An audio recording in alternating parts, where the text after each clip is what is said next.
Good morning students, आप सबों का हुदा सर की पाठशाला में स्वागत है। मैं कमरुल हुदा और आज लेकर आया हूँ आप लोगों के लिए क्लास 10 की केमिस्ट्री चैप्टर 2 का unit acid base and salt. इस चैप्टर को समझने के लिए हमें डिफिनेशन नहीं बल्कि अपने डेली के लाइफ में जो चीज़ें इस्तेमाल में ला रहे हैं उसके एग्जाम्पल्स के साथ इसकी शुरुआत करनी होगी। तो सबसे पहले हम लोग कुछ आइटम्स को ले लें और समझने की कोशिश करें कि उसके अंदर एसिड है या फिर बेस है, यानी उसके कैरेक्टर्स को ही समझ करके हम लोग एसिड बेस या फिर सॉल्ट्स को डिफाइन कर सकते हैं या समझ सकते हैं। मान करके चलिए कि आप एक आइटम लेते हैं ऑरेंज, संतरा। आप जब उसको खाते हैं तो उसमें कुछ खट्टेपन का एहसास होता है। इसी तरीके से आप चॉकलेट खाते हैं, आप जब उसको यूज़ करते हैं तो मीठा होता है। फिर आप साबुन से नहाते हैं, शैम्पू से नहाते हैं और कई बार वो आपके मुंह में चला जाता होगा और आप उसको टेस्ट करते होंगे तो वो बीटर टेस्ट करता होगा, कड़वा टेस्ट करता होगा। नमक हम लोग खाते हैं, उसका टेस्ट नमकीन जिसको हम लोग बोलते हैं सॉल्टी टेस्ट होता है। तो आइए शुरुआत यहीं से करें। सबसे पहले डिफिनेशन, एसिड को डिफाइन किया गया है कि an acid is any hydrogen containing substances that is capable of donating an hydrogen ion to another substances. Chemically हम इसको इस तरीके से डिफाइन करते हैं कि कोई एक सॉल्यूशन है और उस सॉल्यूशन में पानी को मिला दें तो उस सॉल्यूशन में से अगर हाइड्रोजन आयन अलग हो जाए और वो किसी और को डोनेट करने को तैयार हो जाए तो उसे हम एसिड बोलते हैं।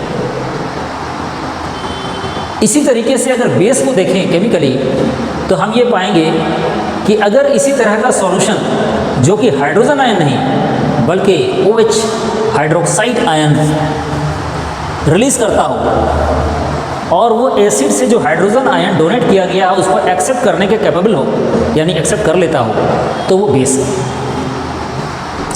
यानी कि सिंपली हम ये बोल सकते हैं कि अगर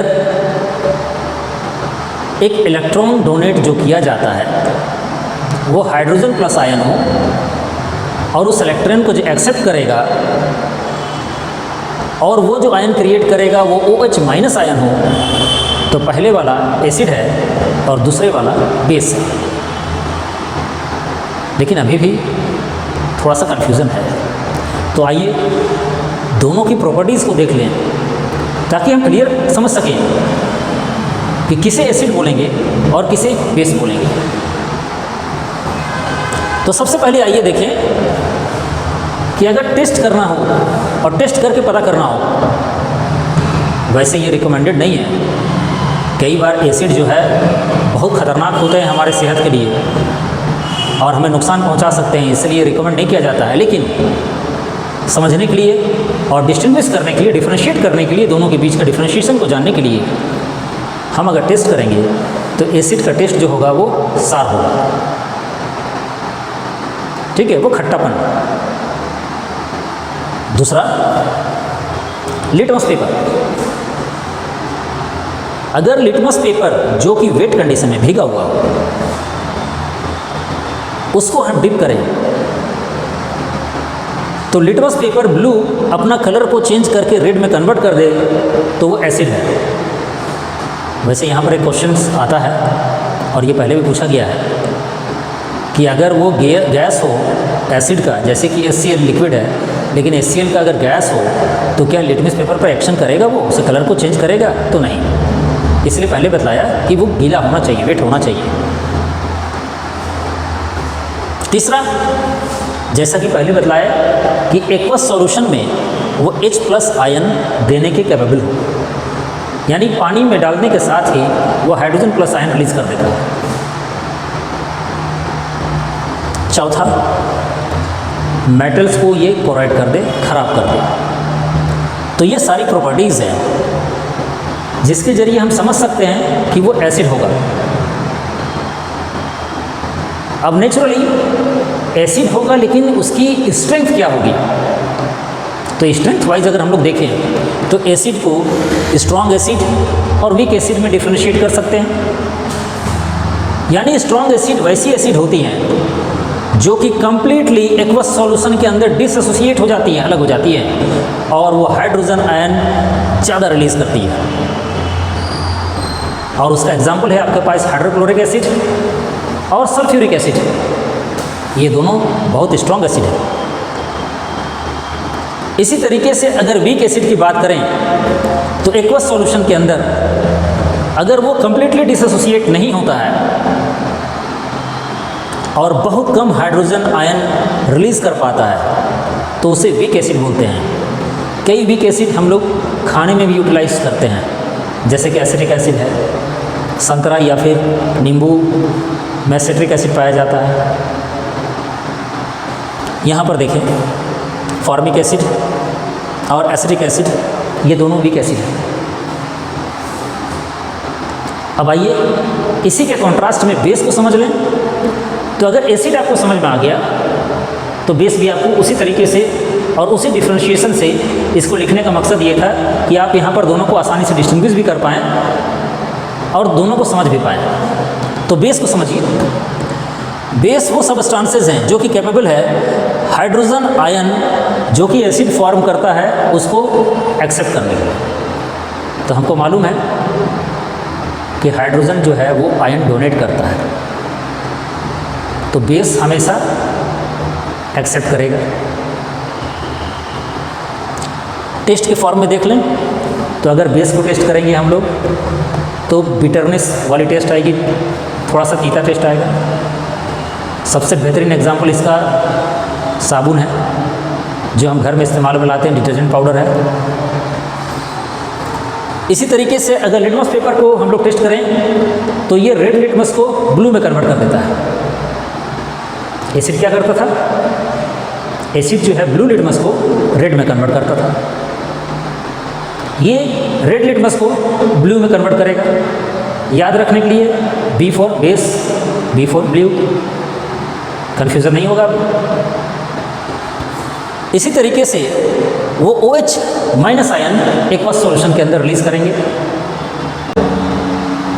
तो स्ट्रॉन्ग बेस वो बेस होती हैं जो कि एक्वस सॉल्यूशन के अंदर अपने आप को कंप्लीटली डिसएसोसिएट कर ले और OH माइनस आयन का बहुत ज़्यादा रिलीज कर सके, बहुत ज़्यादा अपने आप को डिसोसिएट करके रिलीज कर देंगे OH माइनस आयन।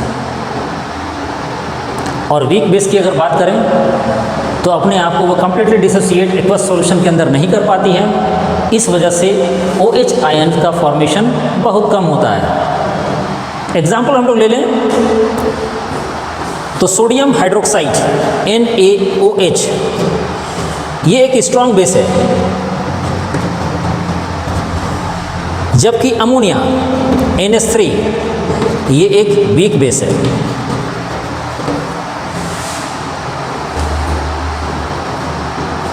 तो इसको देखने के बाद मेरे ख्याल में आपको एटलीस्ट एसिड और बेस क्या होता है ये समझ में आ गया होगा। आप चाहें तो इसका स्क्रीनशॉट ले लें, फिर इसके बाद हम लोग आगे बढ़ेंगे। स्टूडेंट्स, एसिड और बेस को पहचानने के लिए हम लोग बहुत तरह के इंडिकेटर का इस्तेमाल करते हैं। आपको इन इंडिकेटर्स का नाम पता होना चाहिए और ये इंडिकेटर किस तरह का रिस्पांस देते हैं एसिड के साथ और बेस के साथ, ये आपको याद होना चाहिए। इसके ऊपर एक आध क्वेश्चन ज़रूर पूछा जाता है। तो सबसे पहले आइए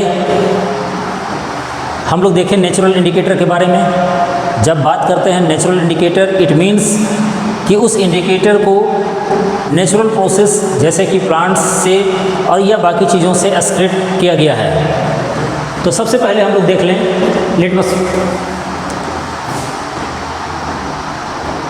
लाइकेन नाम की एक प्लांट है जो कि association between algae and fungi कहलाता है। वहाँ से हम लोग लिटमस पेपर का फॉर्मेशन करते हैं। जब एसिड के ऊपर या एसिड को लिटमस के ऊपर ड्रॉप किया जाता है तो उसका कलर रेड हो जाएगा, और बेस के ऊपर जब उसे ड्रॉप करेंगे तो वो ब्लू हो जाएगा। ये इसकी पहचान है। दूसरा, टर्मेरिक। हम लोग घर में हल्दी का इस्तेमाल करते हैं, नेचुरली येलो कलर का है वो, एसिड के ऊपर वो येलो ही रहेगा, कोई रिएक्शन नहीं, लेकिन बेस में वो अपने कलर को चेंज करके रेड हो जाता है। इसी तरीके से दूसरा इंडिकेटर ले लें, सिंथेटिक इंडिकेटर।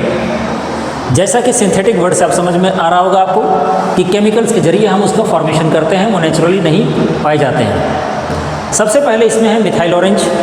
मिथाइल ऑरेंज को जब हम लोग एसिड के अंदर डालते हैं तो कलर चेंज होकर के रेड हो जाएगा और बेस के अंदर वो येलो होगा। दूसरा, फेनोल्फथालीन, जो कि एसिड के अंदर कलरलेस ही होता है।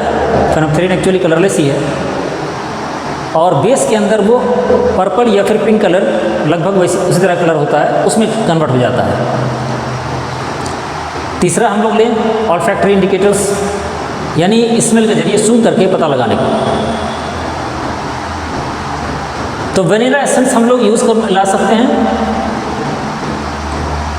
जब वेनिला एसेंस एसिड में डालते हैं या फिर एसिड को उसमें डालते हैं तो उस एसेंस का स्ट्रेंथ जो है बहुत तेज़ी के साथ बढ़ जाता है और बहुत तेज़ी के साथ स्मेल हम लोगों को आनी होती है, जबकि बेस के साथ उस पर कोई फ़र्क नहीं पड़ता है, उसका स्मेल जो है वो डिक्रीज़ करता है। इसी तरीके से क्लोव ऑयल, लौंग का इस्तेमाल करते हैं हम लोग, एसिड के साथ मिल करके वो भी उस स्मेल के स्ट्रेंथ को बहुत तेज़ी के साथ बढ़ा देता है। ठीक है, ये एसिड में बहुत तेज़ी के साथ स्मेल करेगा, तीनों ही, ऑनियन भी, और बेस में ये स्मेल डिक्रीज़ हो जाता है। तो इस तरीके से हम पहचान पाते हैं इंडिकेटर्स का इस्तेमाल करके कि वो एसिड है या फिर बेस है।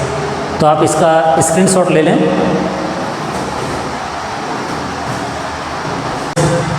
अब आइए केमिकल प्रॉपर्टीज़ एसिड और बेसिस का हम लोग देख लें।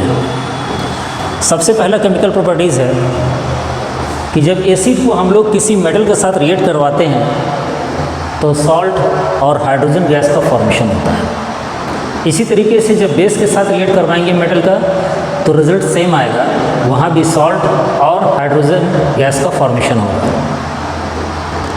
लास्ट ईयर MCQ में क्वेश्चन आया था जहाँ पर इसी तरीके का प्रैक्टिकल लैब के अंदर एक गैस का फॉर्मेशन हो रहा है और उस गैस के आगे माचिस की तीली रख दी जाती है तो पॉपअप की आवाज़, पट की आवाज़ जो बोलते हैं उस आवाज़ के साथ वो बर्स्ट करता है और पूछा गया था वो कौन सी गैस है, तो वो हाइड्रोजन गैस ही होती है। तो यहाँ पर देखें आप कि हाइड्रोक्लोरिक एसिड को जब जिंक के साथ हम लोग रिएक्ट करवाते हैं तो एक सॉल्ट का फॉर्मेशन होता है जिंक क्लोराइड और साथ में हाइड्रोजन गैस लिबरेट होगा। इसी तरीके से एक बेस सोडियम हाइड्रोक्साइड को जब जिंक के साथ रिएक्ट करवाएंगे तो सोडियम जिंकेट का फॉर्मेशन होगा और हाइड्रोजन गैस लिबरेट होगा। जब मेटल कार्बोनेट या हाइड्रोकार्बोनेट के साथ हम लोग इसको रिएक्ट करवाते हैं तो फिर से आप देखें यहाँ पर HCl के साथ सोडियम कार्बोनेट का रिएक्शन करवाते हैं तो यहाँ पर सोडियम क्लोराइड नाम का एक सॉल्ट का फॉर्मेशन हो रहा है, लेकिन साथ में इम्पॉर्टेंट है, इसको ध्यान दीजिए, कार्बन डाइऑक्साइड और वाटर का फॉर्मेशन है। बेस इसके साथ हाइड्रोकार्बोनेट या फिर कार्बोनेट के साथ मेटल के रिएक्ट नहीं करती है।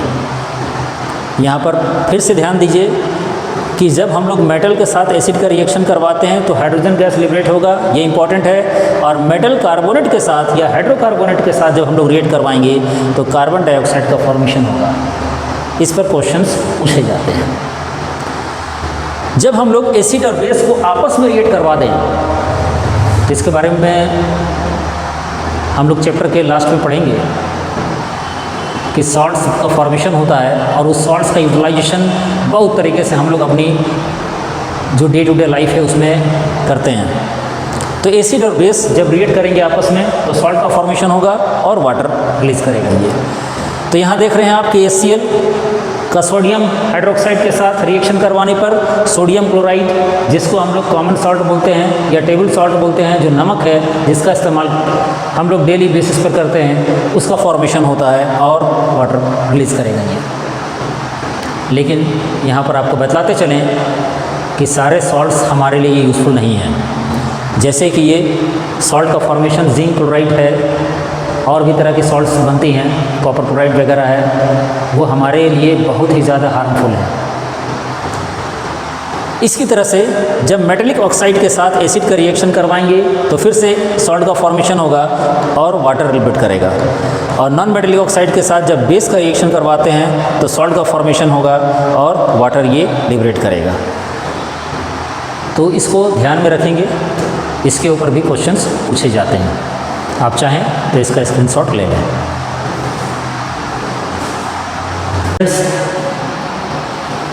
अब हम लोग यूनिवर्सल इंडिकेटर की तरफ बढ़ते हैं। यूनिवर्सल इंडिकेटर क्या होता है? तो एक्चुअली में बहुत सारे इंडिकेटर्स का ये एक मिक्सचर है, और जहाँ पर हाइड्रोजन आयन के कंसंट्रेशन कम या ज़्यादा हो उसके हिसाब से हम लोग यहाँ पर एसिड, स्ट्रॉन्ग एसिड या base, weak base, strong base, इसकी पहचान करते हैं। तो यहाँ पर आप एक स्केल देख रहे होंगे। इस स्केल का रेंज 0 से 14 तक है, बीच में 7 है। तो 7 को हम लोग न्यूट्रल मानते हैं। जैसे कि प्योर वाटर, तो प्योर वाटर का आप यहाँ पर देख पा रहे होंगे pH 7 है। इट मीन्स कि इसमें हाइड्रोजन कंसंट्रेशन जो है वो कम है और हाइड्रोक्साइड का कंसंट्रेशन भी उतना ही है, इसलिए ये न्यूट्रल है। लेकिन जैसे जैसे हम लोग ऊपर की तरफ जाएंगे हाइड्रोजन कंसंट्रेशन जो है वो बढ़ता चला जाएगा, और ये कलर से भी इंडिकेट होगा। जैसे कि ये ग्रीन कलर में है न्यूट्रल, ग्रीन से ऊपर जाएंगे तो येलो कलर रिप्रेजेंट करेगा वीक एसिड को।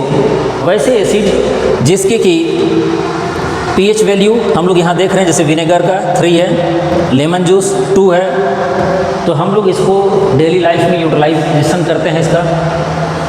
फिर ऊपर की तरफ बढ़ेंगे तो ऑरेंज, और फिर हाईएस्ट कंसंट्रेशन रेड की तरफ ले जाएगा आपको। तो रेड की तरफ जो हाईएस्ट कंसंट्रेशन में जाता है, तो जैसे HCl को देखिए आप, प्योर HCl को जब हम लोग लेंगे तो उसका pH वैल्यू 0 होगा। हमारे स्टोमक के अंदर आप लोगों ने लाइफ प्रोसेस से पढ़ा होगा, वहाँ पर जो एसिड्स होती हैं उसका pH 1 होता है। नीचे की तरफ आएंगे हम लोग तो यहाँ पर हाइड्रोजन कंसंट्रेशन जो है वो डिक्रीज होता चला जाएगा। जैसे कि ग्रीन के बाद ब्लू, तो ये वीक बेस को रिप्रेजेंट कर रहा है। यहाँ पर आप देख पा रहे होंगे, ठीक है, हमारा ब्लड प्लाज्मा 7.4, ठीक है, समुद्र का पानी 8, और फिर जैसे जैसे आगे बढ़ेंगे पर्पल की तरफ और डीप ब्लू की तरफ, तो ये स्ट्रॉन्ग बेस को रिप्रेजेंट करता है। जैसा कि आपको बतलाया था कि सोडियम हाइड्रोक्साइड, जिसको कॉस्टिक सोडा बोलते हैं हम लोग, ये बहुत स्ट्रॉन्ग बेस है। इट मीन्स कि उसका pH वैल्यू 14 होता है, यानी नीचे की तरफ होगा। तो डेली लाइफ में इसका क्या इस्तेमाल है? तो आप जैसा कि देख पा रहे होंगे यहाँ पर सबसे पहला पॉइंट है कि हमारी बॉडी जो है वो pH 7 से 7.8 के बीच में काम करती है। इसका मतलब है कि अगर हमारे pH में कम या ज़्यादा कंसंट्रेशन हो जाए हाइड्रोजन आयन का, तो हमारा बॉडी ठीक से फंक्शन नहीं करेगा और हम बीमार पड़ जाएंगे। इसी तरीके से बारिश होती है तो वाटर यूज़ करने का लायक है कि नहीं, तो हम लोग उसमें देखते हैं pH से। अगर pH 5.6 से कम हो तो उसको हम लोग एसिड रेन बोलते हैं। एसिड रेन से बहुत तरह के नुकसान हैं। मेटल्स को ये कोराइड करता है, जिन चीज़ों के ऊपर गिरता है वो उसको ख़राब करेगा। इसी तरीके से हमारे स्टोमक में जो प्रेजेंट है HCl, ठीक है, उसका भी यूटिलाइजेशन pH के फॉर्म में है। हमारी दांत है, जब इसका pH मुंह के अंदर 5.5 से कम हो जाए, हम लोग जो खाना खाते हैं बैक्टीरिया स्टार्च को यूटिलाइज करके एसिड का फॉर्मेशन करती है, और वो एसिड अगर स्ट्रॉन्ग होता चला जाए तो हमारा टूथ डिके हो जाएगा, दांत खराब हो जाएंगे। प्लांट को पैदा होने के लिए ज़मीन के ऊपर प्रॉपर pH की ज़रूरत पड़ती है। कभी कभी मिट्टी हमारा एसिडिक या फिर उसमें बेस का कंसंट्रेशन ज़्यादा होता है तो प्लांट प्रॉपर प्रोडक्शन नहीं दे पाएंगे। उस केस में हम लोग जो है उस टेस्ट नमूना लेकर के, उसका सैंपल लेकर के उसको टेस्ट करवाते हैं और फिर उसका ट्रीटमेंट करते हैं ताकि प्रोडक्शन अच्छी हो सके।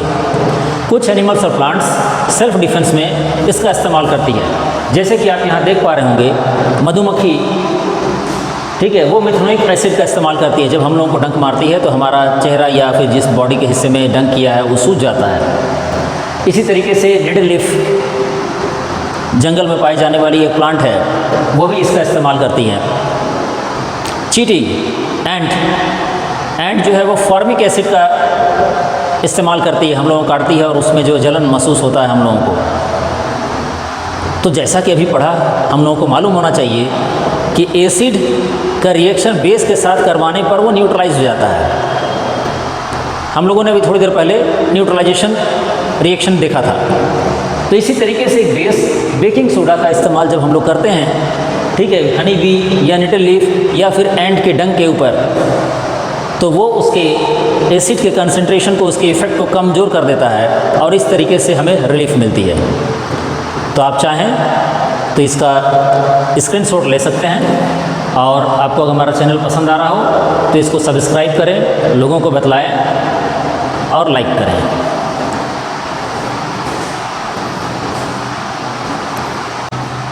अब हम लोग देखेंगे कि जो कॉमन सॉल्ट्स हैं जिसका फॉर्मेशन एसिड और बेस की रिएक्शन से, न्यूट्रलाइजेशन रिएक्शन से होता है,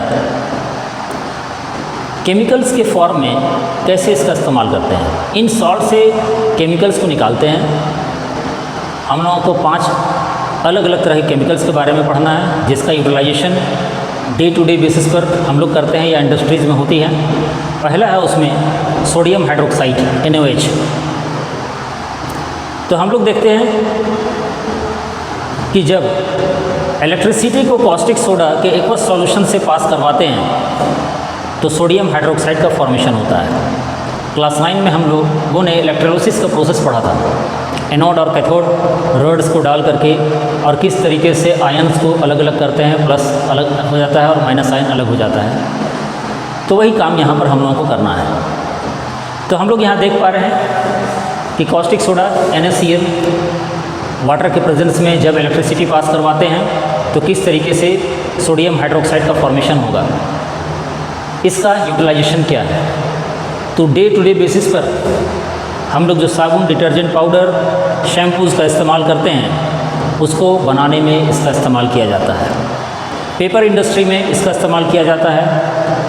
क्रूड ऑयल, कच्चा तेल जो होता है जिसको रिफ़ाइन करके प्रोसेसिंग की जाती है, उसमें इसका इस्तेमाल किया जाता है। PVC पाइप्स, प्लास्टिक्स होती हैं, उसमें इसका इस्तेमाल किया जाता है। और पेस्टिसाइड्स, कीड़े मारने की जो दवा होती है जो प्लांट्स के ऊपर डाले जाते हैं, उसमें इसका इस्तेमाल किया जाता है। सेकंड हम लोग देखेंगे ब्लीचिंग पाउडर, बहुत कॉमन है, आमतौर पर हम लोग घर में इसका इस्तेमाल करते हैं। Chemical formula CaOCl2। जब क्लोरीन को हम लोग ट्रीट करते हैं सेलेक्ट लाइम के साथ तो ब्लीचिंग पाउडर का फॉर्मेशन होता है। इसका इस्तेमाल क्या है, तो कपड़ा बनाने में जो कॉटन का इस्तेमाल होता है या लाइन का इस्तेमाल होता है, उस इंडस्ट्री में ब्लीचिंग पाउडर का ब्लीच करने के लिए इन कपड़ों को इस्तेमाल मिलाया जाता है। पेपर इंडस्ट्री में भी हम लोग देखते हैं कि पेपर की जो पल्प होती हैं, हिंदी में जिसको लुगदी बोलते हैं, जिससे कि पेपर का फॉर्मेशन होता है, उसमें इसका इस्तेमाल किया जाता है। और ड्रिंकिंग वाटर को डिसइंफेक्ट करने के लिए जहाँ से सप्लाई होती है हमारी पानी, वो डैम हो या फिर झील हो, वहाँ पर जो मशीन्स लगी हुई होती हैं उसमें ब्लीचिंग पाउडर का इस्तेमाल करके वाटर को ट्रीट किया जाता है, डिसइंफेक्ट किया जाता है उसको। उसके बाद फिर हम लोगों को घर में सप्लाई किया जाता है। थर्ड है हमारा baking soda NaHCO3। Sodium chloride को जब पानी, कार्बन डाइऑक्साइड और अमोनिया के साथ रिएक्ट करवाते हैं हम लोग तो बेकिंग सोडा का फॉर्मेशन होता है। जब इस बेकिंग सोडा को, जो कि खाने में इस्तेमाल में आता है, हम लोग केक बनाते हैं, ब्रेड बनाते हैं, वहाँ पर इसका बहुत ज़्यादा यूज़ होता है। तो उस दरमियान जब गर्म करते हैं तब वो सोडियम कार्बोनेट में कन्वर्ट हो जाता है और कार्बन डाइऑक्साइड गैस रिलीज़ करता है। तो अक्सर हम और आप जो ये देखते हैं कि केक या फिर ब्रेड बहुत ही पल्पी होता है, उसके पीछे रीज़न यही होता है कि ये कार्बन डाइऑक्साइड का फॉर्मेशन मॉलिक्यूल्स के बीच में चले जाते हैं और बेक होने के बाद वो उन मॉलिक्यूल्स के अंदर खोखलापन को रहने देते हैं, जिसकी वजह से वो स्पॉन्जी हम लोगों को दिखलाई पड़ता है। इसका इस्तेमाल और कहाँ कहाँ पर होती है? तो एंटासिड, हमारे पेट में गैस बन जाता है, जलन होता है, तो हम लोग इस बेस का इस्तेमाल करते हैं, ये एंटासिड बनाने के काम में आता है। फायर एक्सटिंग्विशर, आग बुझाने के लिए जो केमिकल यूज़ में लाई जाती है वहाँ पर इसका इस्तेमाल होता है, क्योंकि आपको मालूम है कि कार्बन डाइऑक्साइड एक बहुत ही बेहतरीन ऑक्सीजन को कट करके फायर को बुझाने के काम में आने वाला केमिकल है। बेकिंग सोडा का इस्तेमाल बेकिंग पाउडर को बनाने में किया जाता है। एक्चुअली में बेकिंग सोडा का इस्तेमाल डायरेक्टली हम लोग खाने में नहीं करते हैं, उसमें कड़वापन आता है। टार्टरिक एसिड को जब उसमें हम लोग मिक्स कर देते हैं तो वो कड़वापन दूर हो जाता है और वो बेकिंग पाउडर का फॉर्मेशन करता है, जिसका इस्तेमाल हम लोग खाने को बनाने में या बेक करने में, केक्स को और दूसरे तरह के बेकरी आइटम्स को बनाने में करते हैं। नेक्स्ट आइए, वॉशिंग सोडा। केमिकल फार्मूला है Na2CO3 10H2O, यानी कि सोडियम कार्बोनेट डेकाहाइड्रेट भी इसको बोलते हैं। और ये सोडियम कार्बोनेट के साथ 10 मॉलिक्यूल ऑफ वाटर का जब हम लोग क्रिस्टलाइजेशन करते हैं, क्रिस्टल्स का फॉर्मेशन करवा देते हैं उसके साथ मिला करके, ठीक है, तब वॉशिंग सोडा हम लोगों को मिलता है। ये पानी में से हार्डनेस को रिमूव करने के काम में आता है। पेपर इंडस्ट्री, ग्लास इंडस्ट्री में भी ये इस्तेमाल में आता है। और एक मेडिकेटेड पाउडर है, बोरेक्स केमिकल है, उसको बनाने के काम में ही आता है। और फिफ्थ सॉल्ट है हमारा plaster of Paris, CaSO4 half H2O। जब हम लोग जिप्सम को 100 डिग्री सेल्सियस के ऊपर गर्म करते हैं तो उसमें मौजूद वाटर मॉलिक्यूल्स वेपर बन करके उड़ जाती हैं और प्लास्टर ऑफ पेरिस का फॉर्मेशन होता है। हम लोग अक्सर देखते होंगे कि हड्डियाँ टूट जाने के बाद डॉक्टर जो है इसी का इस्तेमाल करती हैं। वो उसको पानी के साथ मिक्सअप करके और उसका लेप जो है वो लगा देती है, हाथ हो पैर हो जहाँ पर भी टूटा हो। थोड़ी देर के बाद वाटर जो है उसमें से लूज़ हो जाता है और बहुत ही हार्ड सरफेस वो बना देता है। घर के अंदर हम लोग अक्सर अपने इंटीरियर के अंदर रूफ्स को डेकोरेट करते हुए प्लास्टर ऑफ पेरिस का इस्तेमाल करते हुए देखते हैं। मूर्तियाँ बनाई जाती हैं इसकी, इससे टॉयज़ बनाए जाते हैं। इस तरीके से हम प्लास्टर ऑफ पेरिस का इस्तेमाल देख पाते हैं। तो स्टूडेंट्स, अगर आपको हमारा ये चैनल पसंद आया हो तो आप उसे सब्सक्राइब करें, लाइक करें और दोस्तों के साथ शेयर करें। नेक्स्ट हम लोग अगले चैप्टर को लेकर के आएंगे। तब तक के लिए थैंक यू वेरी मच।